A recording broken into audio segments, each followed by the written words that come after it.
Episode 1. The morgue door that shouldn't have opened. They say silence is the language of the dead, but that night, the silence of the morgue was broken by a sound that should never exist inside a drawer of steel. A knock. Faint at first, like the tremor of a forgotten heartbeat, then another, sharper, as if someone was trying to come out. I was the night attendant. My job was simple. Keep the lights low, sign in the bodies, sign out the hearses, nothing more. The morgue was not a place for the living, and I was paid well enough not to ask questions. But on that night, my curiosity became a curse. The knock grew louder, echoing through the tiled hall. It came from drawer number 7. I knew exactly who was inside.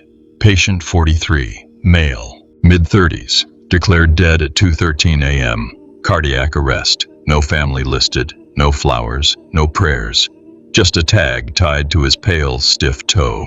I told myself it was the pipes, the old refrigeration system kicking in, but my hands shook as I reached for the handle. Every instinct screamed at me to leave it alone, to lock the doors and pretend I hadn't heard. But the sound changed. 3 rapid knocks, then silence, then a whisper. Yes, a whisper, low, breathless, dragging through the air. Let me out. The key slipped in my fingers as I forced the drawer open. Cold mist escaped, curling around me like smoke from a grave. And then, he sat up.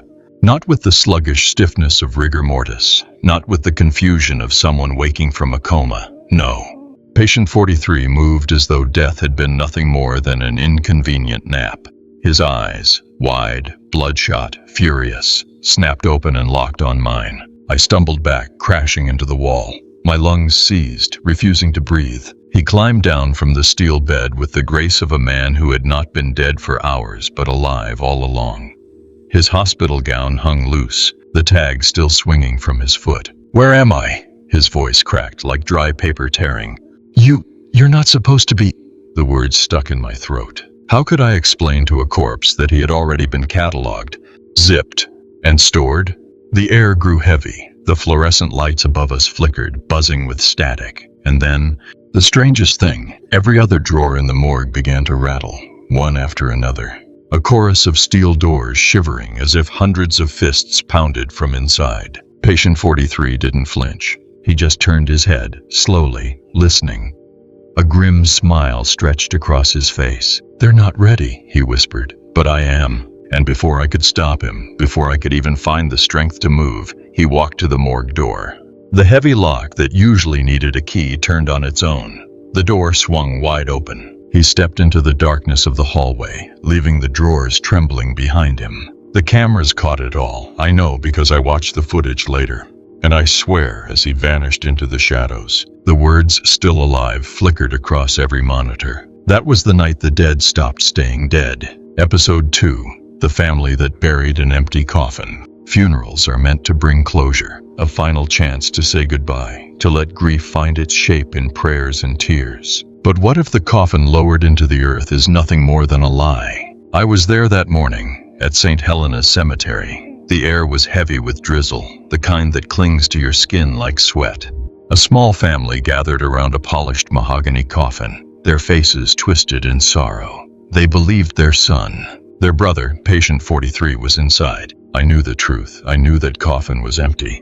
The priest spoke the usual words, ashes to ashes, dust to dust, but his voice trembled as if he too sensed something was wrong. The family leaned over the pit, tossing roses onto the lid. Their sobs cut through the damp silence. And then came the sound. Hollow. Wrong. When the coffin shifted against the ropes, it didn't thud like weight pressing down. It rang light, almost hollow. The undertaker froze, his knuckles whitening as he lowered the casket. The mother noticed first.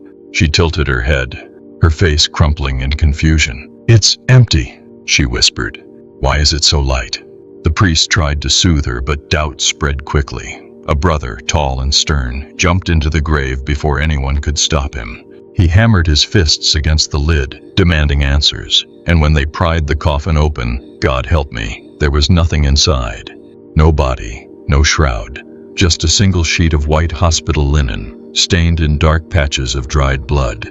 Gasps erupted.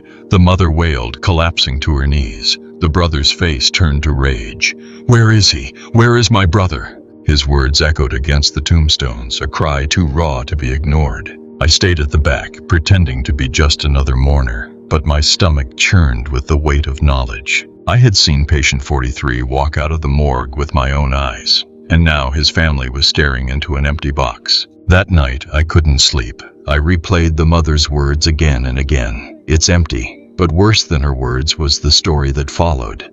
The neighbors claimed that same night they saw someone at the family's window, a man standing in the rain, motionless, his head tilted toward the glass. They swore his hospital gown clung to him, dripping, though no storm had passed through. When the family opened the door, no one was there, but muddy footprints trailed across the porch, leading back into the night. The next morning, the roses from the funeral were found scattered outside the cemetery gates, each petal pressed into the mud as though stepped on by bare feet. The coffin remained buried, though the earth above it never settled. And sometimes, when the rain falls heavy, the ground swells and cracks, as though something beneath is trying to claw its way out. But I know better. Patient 43 was never under the soil. He was already walking among us. And the family that buried an empty coffin might not stay a family for long. Episode 3. The Nurse Who Heard His Breathing. Hospitals are never truly silent. Even in the darkest hours, there are machines that hum, lights that buzz, and doors that sigh open and shut. But on the third floor of St. Helena's, Nurse Abigail swore she heard something that no machine could ever make: breathing. It began during her midnight rounds. She pushed her cart past room 307, a room that had been empty since the last patient died. She paused. From inside came a long, shaky inhale, followed by a low exhale, like someone struggling to keep their lungs alive. Her hand froze on the cart. The room was locked, the bed stripped bare. She had checked it herself earlier. She pressed her ear against the door. Inhale, exhale, steady, human. Her skin prickled. She fumbled for the key, her instincts torn between duty and dread. When the lock clicked, the breathing stopped. Silence reclaimed the room. She stepped inside. Only shadows, disinfectant, and dust. The monitor stood unplugged, yet its black screen flickered faintly as though trying to wake. Shaking, Abigail returned to her desk.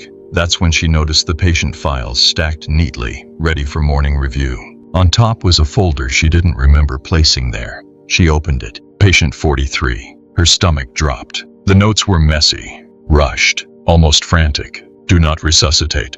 Do not allow him to wake. Body must remain contained. The final line, scribbled in red ink, screamed at her, "If you hear him breathing, leave." Her hands trembled. That was when she heard it again. Not from room 307 this time, from directly behind her. She turned slowly, and there he was. Patient 43 sat on the stripped bed of the empty room across the hall, his pale body silhouetted in the glow of the exit sign. His chest rose and fell, ragged and uneven, his head tilted toward her, lips parting with each rasping breath. Abigail's throat locked. She wanted to scream, but all she could do was watch. He raised a trembling hand, as though reaching for something unseen, then dragged his fingers down his own face, leaving streaks of dried blood across his cheeks. And then, he smiled.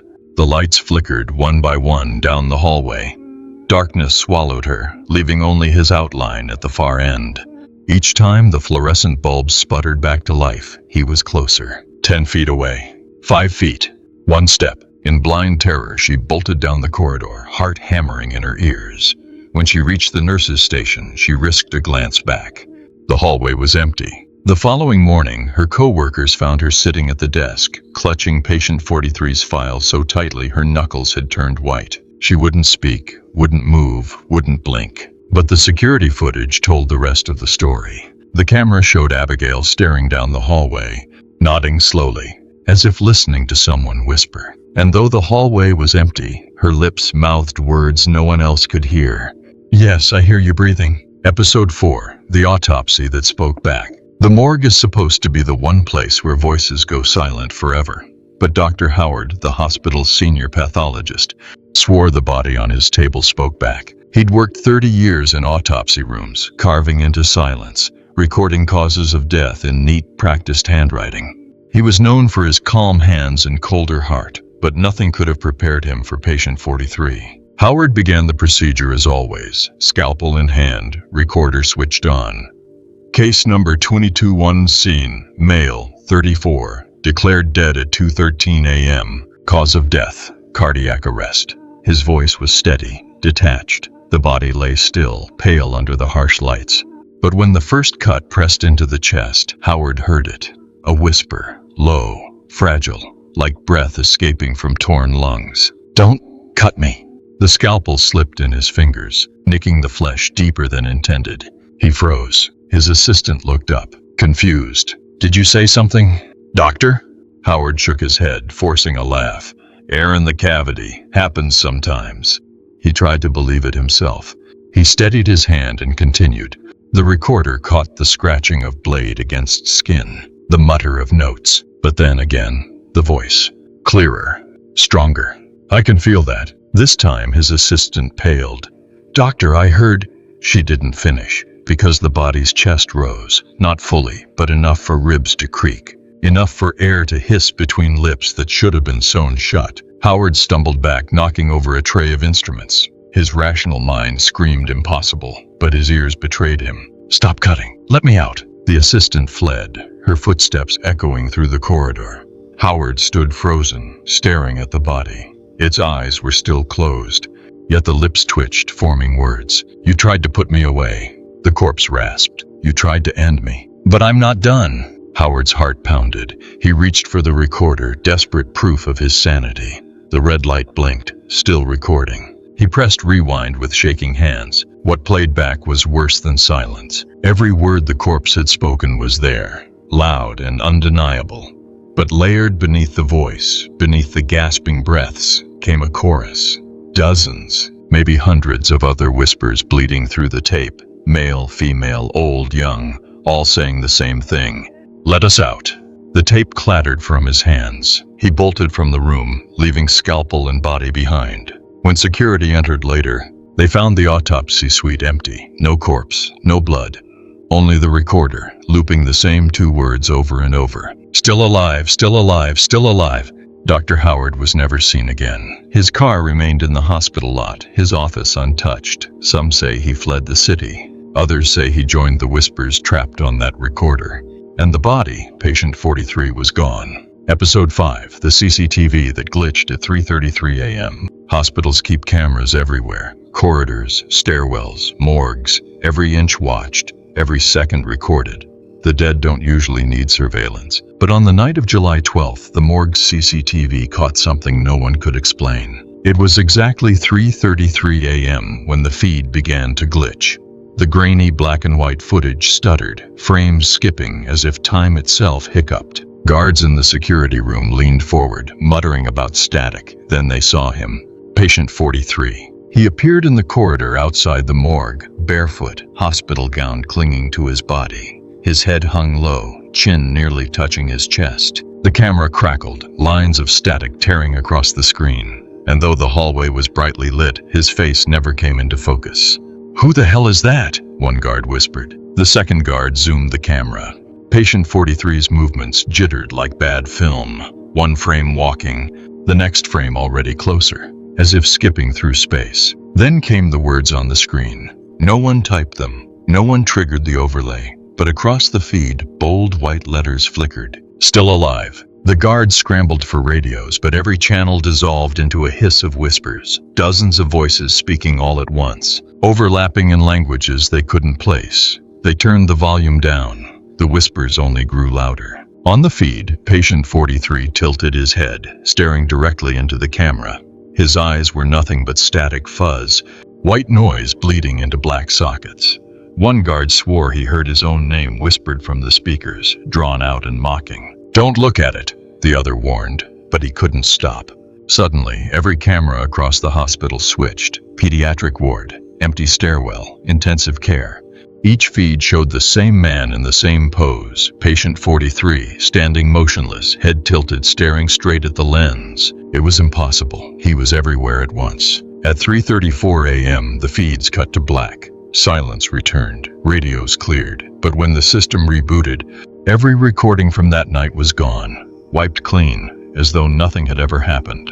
All except for one still image burned into the hard drive. A single frame. Patient 43, inches from the camera, mouth wide open as if screaming. The timestamp read 3:33:33. The guards quit that same week. One refused to leave his house again. The other, well, no one ever found him. His shift ended at dawn, but he never clocked out. The only trace he left was a single word scrawled onto the monitor in black marker. Watching. Episode 6, The Doctor's Secret. Every hospital has secrets, folders locked in drawers, files no one is supposed to see, but St. Helena's carried one secret so dark that even the doctors whispered it like a sin, and at the center of it was patient 43. Dr. Samuel Klein had been at St. Helena's longer than anyone else. He wasn't the kind of man to flinch at blood or falter at tragedy. But when the whispers of patient 43 began spreading, he grew restless, pacing the halls like a man trapped in his own skin. One night, unable to bear it, Klein called me into his office. His hands shook as he pushed a folder across the desk. "You need to understand," he said, his voice breaking. He was never supposed to wake up. I opened the file. What I saw wasn't a medical record. It was an experiment log. Handwritten notes, diagrams of veins, organs, injections. The first page was stamped with red letters, Project Vita. Klein's eyes darted to the door before he continued. They wanted to cheat death, a serum that preserved tissue, kept cells from breaking down, a body that wouldn't decay. We tested it on animals first, then on him. My throat went dry. On patient 43? Klein nodded. He wasn't a volunteer. He was chosen. His face twisted with guilt. I signed the papers. I thought we were saving lives. But we created something else. Something that doesn't belong in this world. He leaned closer, whispering now. The serum worked. Too well. His heart stopped, but the body stayed. Aware. He was caught between life and death. And when he finally opened his eyes, Klein didn't finish. He pressed a trembling hand to his forehead, as if trying to push out the memory. Before I could speak, a crash echoed outside the office. Papers scattered. The lights flickered. Klein's face drained of color. "He knows we're talking," he whispered. We both turned toward the glass window overlooking the hall. At the far end stood a figure in a hospital gown, dripping, unmoving. Patient 43. Klein grabbed my arm. "Listen to me. There's no cure. There's no way to stop him. The serum bound him to something unnatural. He doesn't need food. Doesn't need air. He just wants..." The office door slammed shut before he could finish. The lights went black. In the dark, I heard Klein scream. A raw, animal sound that cut off as suddenly as it began. When the lights returned, the office was empty. The file was gone. Only a smear of blood remained on the desk, shaped like a handprint pressing down hard. Dr. Klein never left the hospital that night. His car sat in the parking lot for days until they towed it away. And as for patient 43, his shadow still lingers in the security wing, captured in glimpses between flickering lights. Watching, waiting. The doctor's secret didn't stay buried, and now neither will he. Episode 7, The Mother Who Saw Him. Grief can twist the mind, they say. It makes you see what isn't there, hear what can't be heard. That's what the police told Mrs. Halloway when she reported her dead son standing outside her window. But I believe her, because her son was patient 43. It was 2 weeks after his funeral, or rather, the empty coffin they buried in his name. Mrs. Halloway lived alone in a small, leaning house at the edge of town. Curtains always drawn, radio always whispering old hymns in the background. She told me the nights were the worst. That's when she heard the knocks. The first night it was faint. 3 soft taps at her window. She thought it was tree branches scratching in the wind. But when she pulled the curtain aside, she saw him. Her son, drenched, pale, hospital gown clinging to his skin. He stood in the rain, head tilted upward, eyes locked on hers. His lips moved, though no sound came out. She swore he looked the same as when he lay in the hospital bed, cold and still, except for one thing. His chest was rising, he was breathing. She opened the door in a frenzy, calling his name into the storm. But the yard was empty. Only footprints remained, bare, wet, pressed deep into the mud. The next night it happened again, same hour, same knocks. This time she didn't move. She sat frozen in her chair, staring as his shadow lingered outside the window for nearly an hour. When she blinked, he was gone. By the third night, she stopped pretending it was grief. She called the police. They searched the yard, laughed about widow's madness, and left her with nothing but pity. But her neighbors, they admitted things. They'd seen the figure too, standing at her gate, watching. I visited her a few days later. Her hands shook as she told me the story. "It wasn't a ghost," she whispered, clutching her rosary so hard the beads cut into her skin. "Ghosts don't leave footprints. Ghosts don't breathe fog onto the glass." I tried to calm her, but then she led me to the back door. The floorboards creaked beneath our feet as she pushed it open. There, in the dirt outside, were the prints, long, deep, leading up to the steps, and on the glass of the window, a single handprint smeared across it, streaked with blood that had not yet dried. That night she swore she heard his voice through the door, low, hollow, pleading, "Mom, let me in." But she didn't. She sat in her chair until morning, clutching the rosary, tears carving lines down her face. By sunrise, the handprint was gone. Only the footprints remained, leading away into the woods. And though she never opened the door, Mrs. Halloway confessed one last thing before I left. Her voice broke as she said it. He looked at me like he knew I'd buried him alive. Episode 8, The Morgue Ledger. Every morgue keeps a ledger, a record of the dead, neat lines of names and numbers, dates and causes, inked in a steady hand. It's the book that proves the world is still orderly, that death follows rules. But the ledger at St. Helena's did not follow rules. It broke them. I found it one night when the silence felt too heavy, when even the hum of the refrigerators seemed muted. The book sat on the counter by the filing cabinets, leather worn thin by decades of use. Dust lay across its surface, except for one page, as if someone had touched it recently. I opened it. The names scrolled down in black ink. Cancer, stroke, accident, all tidy, all final. But when I turned to the more recent pages, the neat lines dissolved into chaos. Red ink scrawled across the margins, names slashed through, underlined violently. And then I saw it, patient 43. His entry wasn't like the others. The cause of death was written, then crossed out, rewritten, then crossed out again. Cardiac arrest replaced with unknown, then expired replaced with returned. The final word, pressed so deep into the paper the page nearly tore, was just one word, returned. My breath caught. I turned another page. More names, more red slashes, some circled, some marked with the same word, returned. The handwriting grew frantic, each line more unstable. It wasn't just one patient. It wasn't just patient 43. There were others. And on the last page, written in a hand that seemed almost desperate, I saw a list. 10 names, all unfamiliar. But at the bottom, the ink was fresh. Wet. It smeared under my fingertips as I read it aloud. My name. Panic shot through me. My pulse hammered in my ears. The morgue felt colder, the lights overhead flickering as if straining to stay awake. I slammed the ledger shut, but the sound echoed unnaturally loud, bouncing off the steel drawers around me. Then, from the far end of the room, one of the drawers rattled. Not gently, not like the hum of machinery. It shook violently, banging against the frame as if something inside was trying to escape. I stumbled back, eyes locked on the steel door. The ledger slipped from my hands, pages fluttering open as it hit the ground.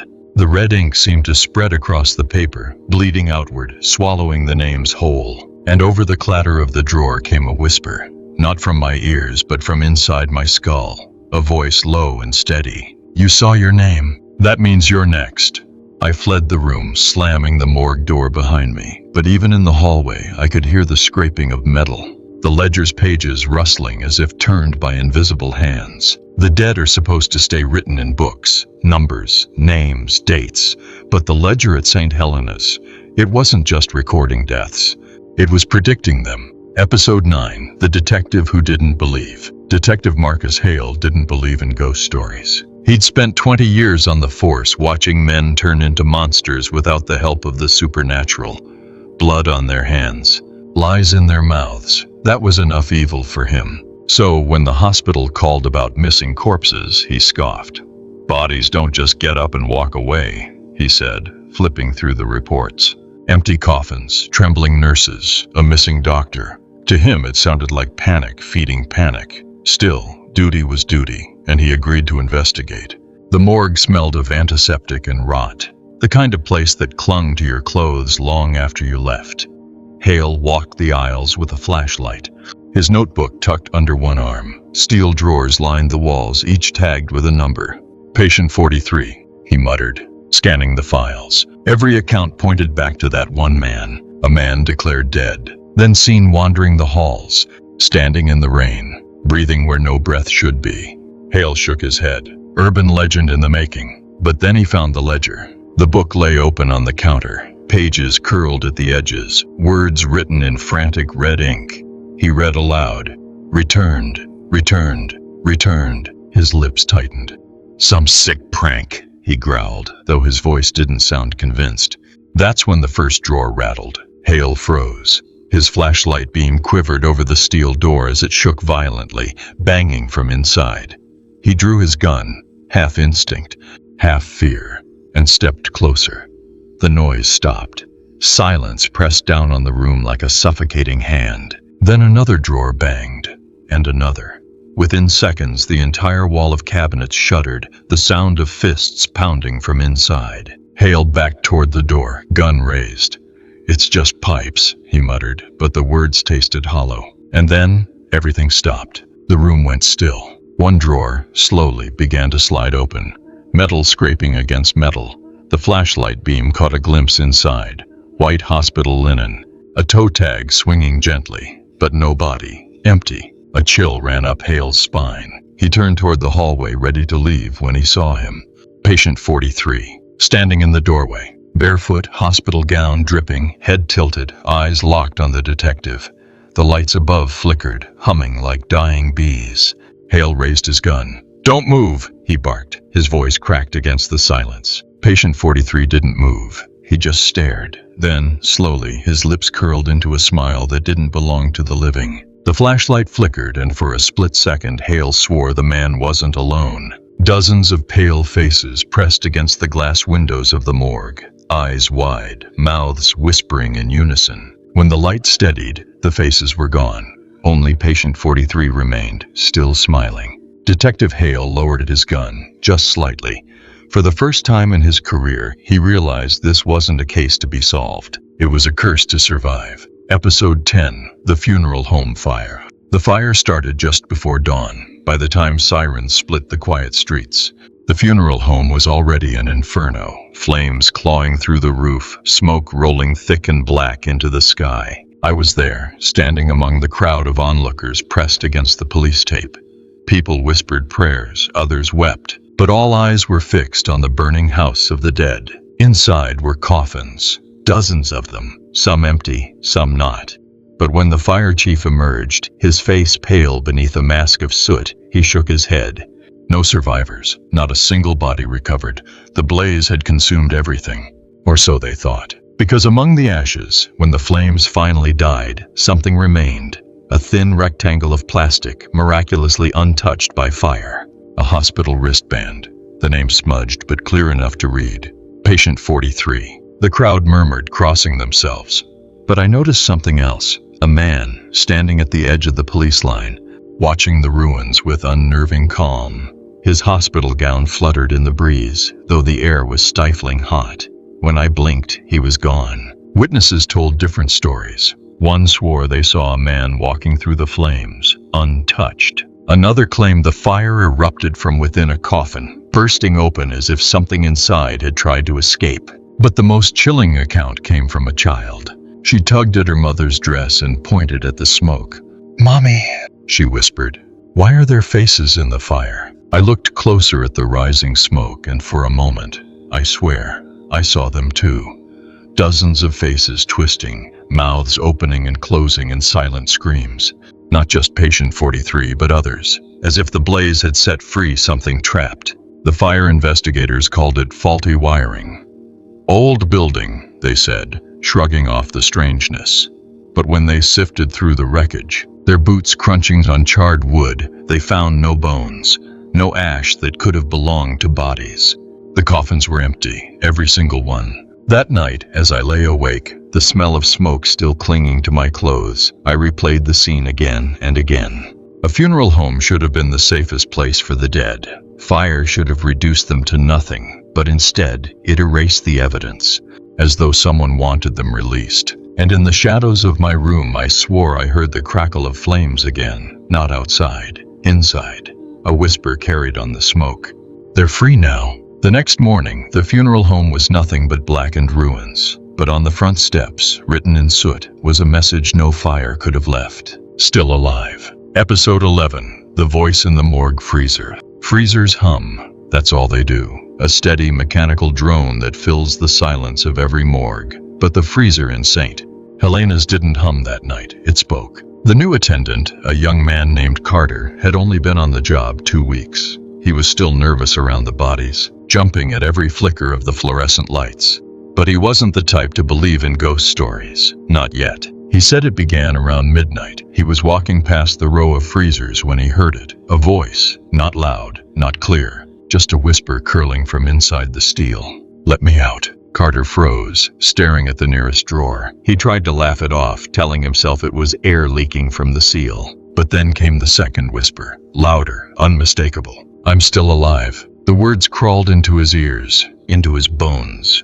His palms slick with sweat, he stepped closer. Drawer number 7, the same drawer that once held patient 43. The metal handle trembled, rattling softly as if someone inside was pushing against it. Carter backed away, shaking his head. No, this isn't real." But the whispers didn't stop. They grew, layering over each other. Dozens of voices now, male and female, old and young, all chanting from behind the steel doors. "Still alive, still alive, still alive." The room grew unbearably cold. Frost spread across the freezer doors, blooming in jagged patterns. Carter's breath fogged the air. He dropped his flashlight, the beam rolling across the floor. And that's when he saw it. A shadow. Not his, not any living man's. The outline of a figure pressed against the inside of the drawer, hands splayed against the metal, face pushing outward as if the steel itself were no barrier. Then the voice changed. Deeper, singular. A growl cutting through the chorus. "Open the door." Carter's heart slammed in his chest. His instincts screamed at him to run, but his body betrayed him. His hand lifted, trembling toward the handle. He swore he didn't move on his own. It was as if the voice pulled his muscles like strings. The moment his fingers brushed the steel, the humming stopped. Silence crashed down so heavy it felt like the air itself had vanished. Then bang! The drawer slammed from inside, hard enough to dent the door outward. Carter stumbled back, gasping. Another bang, and another. The whole freezer wall shook as if fists pounded from every drawer at once. He ran, bolting from the morgue, never once looking back. By morning, he quit, left his keys on the desk, never returned for his last paycheck. But when the next attendant came in, he found something scratched deep into the frost of drawer number 7. Letters carved by desperate, bloody fingers. 2 words. "Let me." The rest of the phrase had been smudged away, as if the door had finally opened. Episode 12. The Hospital Lockdown. Hospitals aren't supposed to go dark. Even during blackouts, emergency lights flicker on, generators hum, machines keep their steady pulse. But on the night of the lockdown, St. Helena's fell silent. No power, no light, only fear. It began at 2:47 a.m. The overhead alarm screamed through every wing. "Code black, lockdown, do not exit your rooms." Doors sealed with heavy locks. Windows shuttered with steel plates. Patients clutched their bedsheets, nurses huddled in hallways, and doctors whispered questions they had no answers for. I was on the 3rd floor when the lights died. The air shifted instantly, thick, suffocating, as though the hospital itself was holding its breath. Then came the footsteps, slow, wet, echoing down the corridor. Patient 43. He walked without hurry, his bare feet slapping against the linoleum, leaving a trail of dark, damp prints that never dried. Each bulb above him flickered and burst as he passed, showering sparks. By the time he reached the nurse's station, the hallway was drenched in shadow. The intercom crackled. For a moment, hope flared, an announcement, maybe an explanation. But what came through wasn't human. Dozens of voices, layered and distorted, hissed through the speakers in unison. "Still alive, still alive, still alive," a nurse screamed, bolting for the stairwell. The door slammed shut in her face before she could touch it, locking itself with a heavy click. Every exit sealed as though the hospital had decided no one should leave. The smell came next. Not smoke, not blood. Something worse. the sour stench of rot drifting from the air vents. Patients coughed, gagged, covered their mouths, but no matter how hard they tried, they couldn't escape it. I saw him at the end of the corridor, his head tilted, eyes burning like hollow embers. He raised one hand, and the automatic doors lining the ward slid open all at once. Empty beds, vacant rooms, but each doorway whispered, voices leaking from the dark like gas from a broken pipe. One doctor tried to confront him, voice shaking but firm. "Stop! Whoever you are, stop this!" Patient 43 didn't answer. He just stepped closer, and with each step the doctor's body stiffened, his skin gray, his lips turning blue. By the time the figure reached him, the doctor collapsed, dead before he hit the floor. The hospital descended into chaos. Alarms wailed, lights shattered, and the intercom repeated the same phrase until it was nothing but static. "Still alive." I pressed against the wall, clutching my recorder, trying not to breathe, because I knew somehow that the lockdown wasn't to keep us safe. It was to keep him in. But the locks wouldn't hold forever. And when they broke, I realized the truth. The dead don't want to stay in their beds anymore. Episode 13. The town that started to rot. Rot doesn't spread overnight. It starts small. Brown edges on a leaf, a sour taste in the air, a crack in the paint where mold creeps in. But when patient 43 walked out of St. Helena's, the rot didn't wait. It swallowed the town whole. The first signs were subtle. At the market, meat spoiled before it could be sold, turning black in its wrappers. Milk soured within hours of delivery. Families swore they could taste earth in their water, like it had been drawn from a grave. Then came the bodies. Not corpses in the usual sense. People collapsed suddenly, on buses, in kitchens, in pews at Sunday Mass. But when their families tried to bury them, something was wrong. The bodies didn't decay. Days passed, weeks, and their skins stayed tight against the bone, their eyes still wet, as though death had only skimmed across them. Priests called it a miracle. Doctors called it contamination. But everyone else whispered one name: Patient 43. I walked the streets at night, recorder in hand, documenting what I saw. The lamplights buzzed with static. Cats refused to cross certain corners, their backs arched, hissing at shadows only they could see. And then there were the faces. In the boarded-up windows of the old library, reflections stared back when no one stood there. Pale faces, lips moving in silence.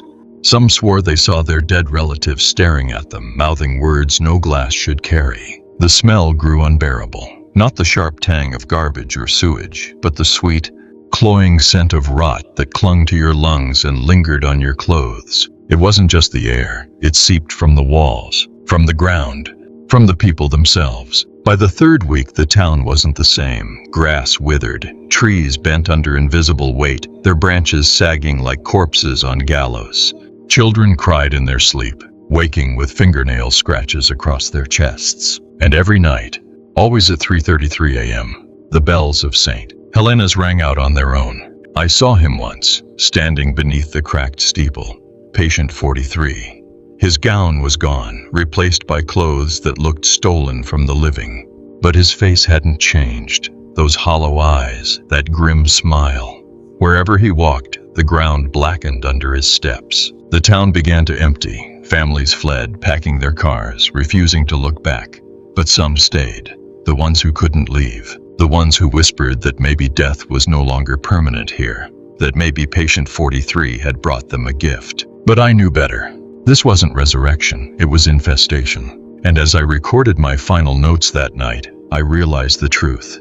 It wasn't just the town that was rotting. It was us. Episode 14, The Truth of Patient 43. Every mystery leaves breadcrumbs, and I had followed patient 43's trail long enough to know where it led. The archives beneath St. Helena's. The hospital had sealed them decades ago. A maze of dust and mildew, where the oldest records slept. If there was truth to be found, it was buried there. The air was thick, heavy with mold and silence.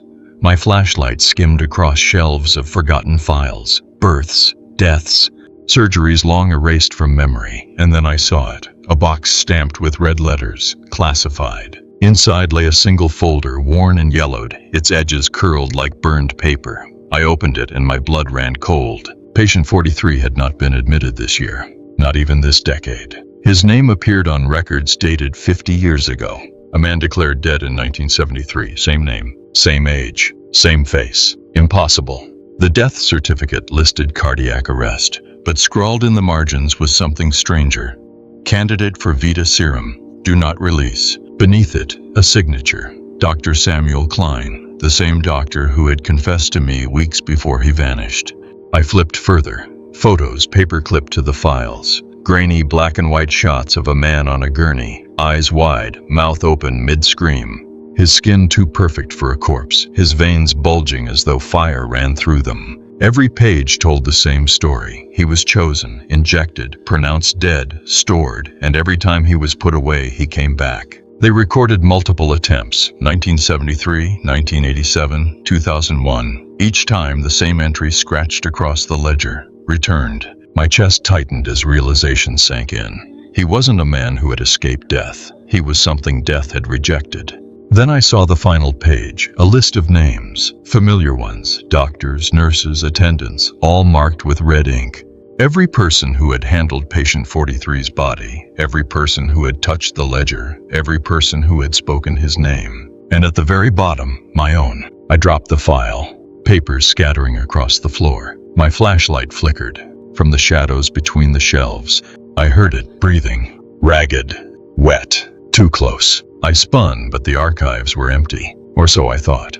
On the wall beside me, letters formed in dripping black, as though the mold itself had learned to write. You finally know. Now you belong to me. The breathing grew louder, filling every corner of the room. Pages rustled on their own.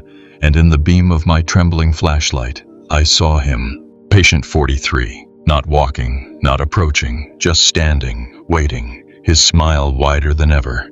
The truth was never that he escaped the morgue. The truth was that the morgue could never hold him. Episode 15, The Last Morgue. They told me to leave it alone, to stop chasing patient 43, to burn my notes and forget the whispers. But curiosity is a disease worse than fear, and it led me here. An abandoned morgue on the edge of town, shuttered for decades, the place where it all began. The door groaned as I forced it open. Dust choked the air, but beneath it faintly the smell lingered, sweet, rotting, familiar. Rows of steel drawers lined the walls, some rusted shut, others gaping like open mouths. My flashlight beam caught carvings on the doors, names scratched deep into the metal. Not random names, mine among them. I pressed record. My voice cracked as I spoke into the microphone. If this is my last entry, know this. Patient 43 is not a man. He is a contagion of death itself. Not living, not dead, just waiting. The silence pressed back against me, thick and suffocating. Then the first drawer rattled. Another banged. Soon the entire wall shook, a chorus of fists pounding from inside. And then, everything stopped. The room fell into a silence so deep it felt alive. My flashlight flickered, and there he was, patient 43, standing in the center of the room, hospital gown hanging loose, eyes hollow, lips curved in that endless smile. But this time, he spoke clearly. "You've been following me," he said. His voice was not one voice but many, layered and echoing, writing me down, giving me shape. "Do you know what that does?" I couldn't answer. My throat locked tight. "It keeps me alive." He stepped closer, and the drawers slid open one by one, not empty, not filled with corpses.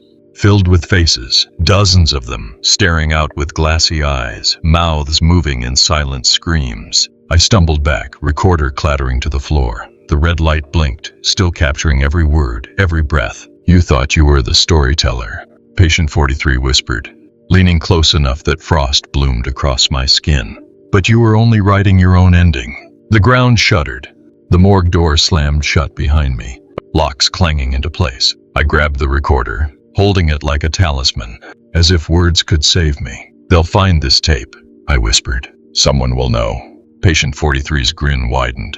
"No, they'll only hear what I want them to hear." The lights died. The last thing my eyes saw was his hand reaching out, pale and cold, blotting out everything else. Now as I sit in this darkness, I don't know if I'm speaking into the recorder or if the voice that answers back is my own. The drawers around me are rattling again, but I know it won't be long before they open.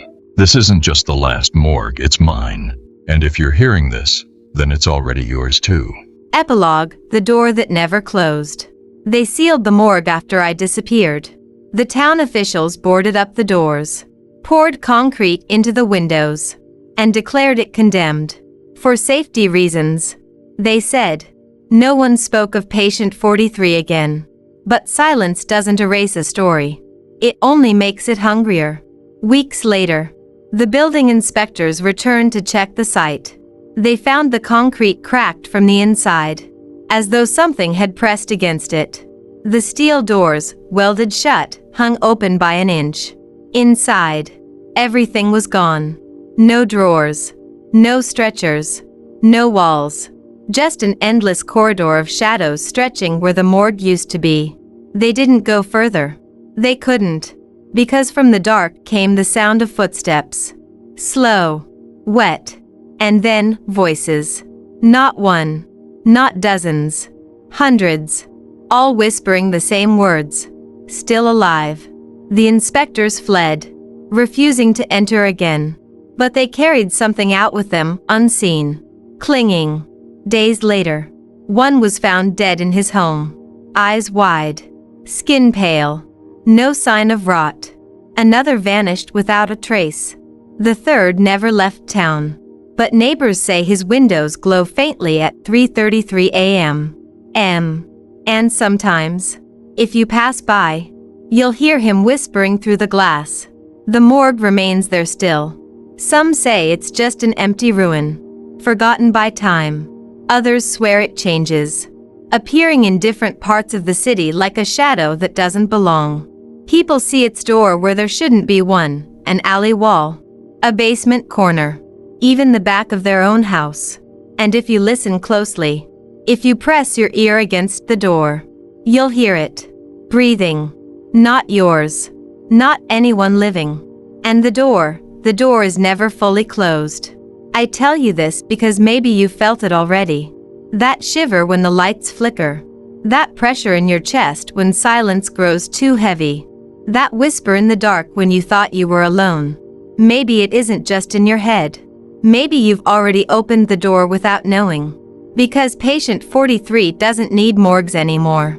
He doesn't need hospitals or freezers or ledgers. He only needs one thing. A listener.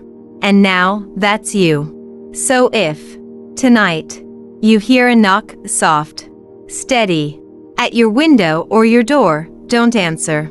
Don't move. Don't breathe. Because the patient who escaped the morgue is still looking. And he always finds the ones who know his story.